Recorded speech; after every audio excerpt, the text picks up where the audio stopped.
सूरज जो देव है वो सोए है, बरती लोग घाट पर ठाड़ है सूप लेके। तो सूरज देव की जो मम्मी है वो उनको जगाती है कि उठा उठा सूरज बबुआ, भोर हो गया है। आप अकेले बरती सब लाइन में खड़ी है, कितने कितने देर से आप उठेंगे जाएंगे तब ना वो रख देगी। तो ये बड़ा प्यारा स्वभाव है। क्या बात कि दुहरी कलश वाले के बरती पुकारे हो, कि दुहरी कलश वाले के बरती पुकारे हो। उठना सूरज देव, उठना सूरज देव, लहना रंगिया हो। उठना सूरज देव, लहना रंगिया हो।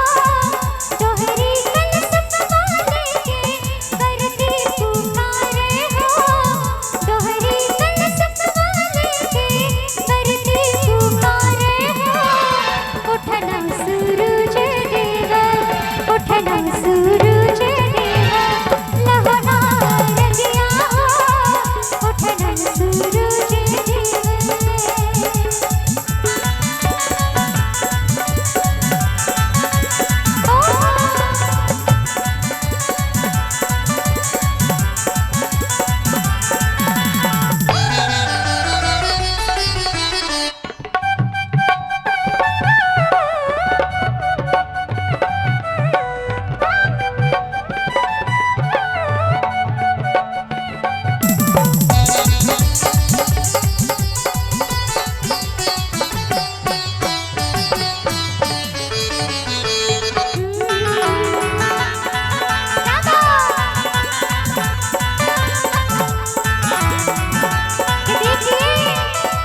सूरज देव की अम्मा उनको कैसे उठा रही है।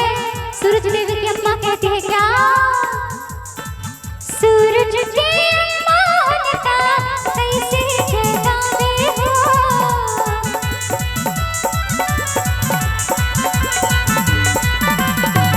सूरज की अम्मा उनका कैसे जगावे हो। उठना आदित्य बबुआ, उठना आदित्य बबुआ, लहना रंगिया हो।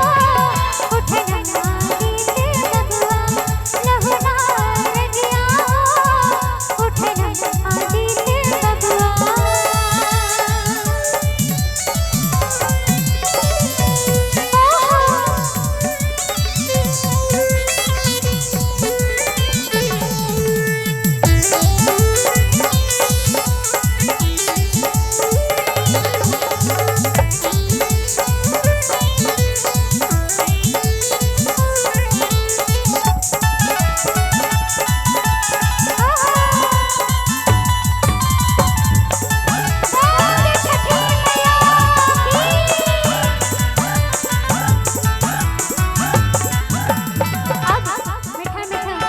सूरज की अम्मा तो उनको उठा रही है, लेकिन सूरज देव जो है वो गहरी नींद में है, उठ ही नहीं रहे हैं। जैसे कि मैं भी सोती हूँ तो मेरे जो ठाकुर जी है ऐसे ऐसे हिला के उठाते हैं, क्योंकि मेरी नींद जल्दी टूटती ही नहीं है।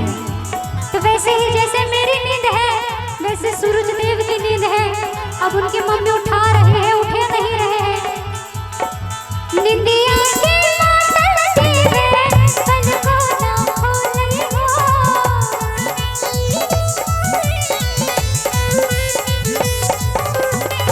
निंदिया के मातल देवे, पलकों ना खोले हो।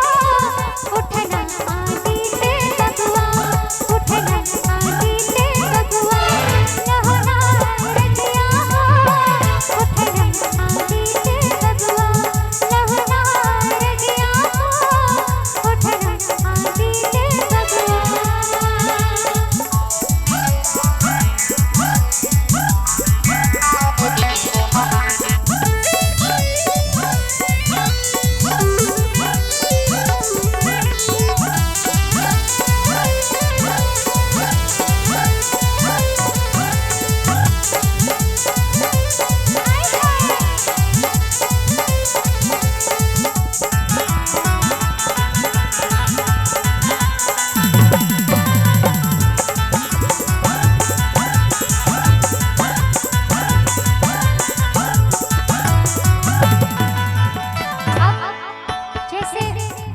हम लोग उठते हैं तो खोजते हैं चाय पहले, है ना?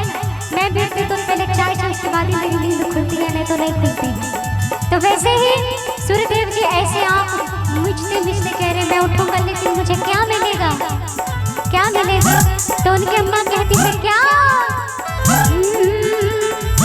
दोहरी सब फलवा लेके वर्दी पुकारे हो।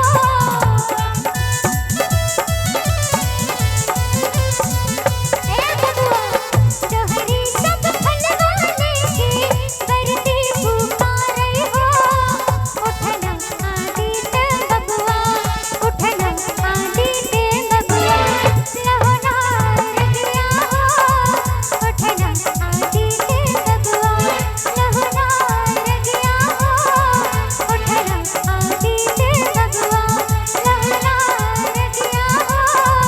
उठना आदित्य बबुआ, लहोना रख गया हो।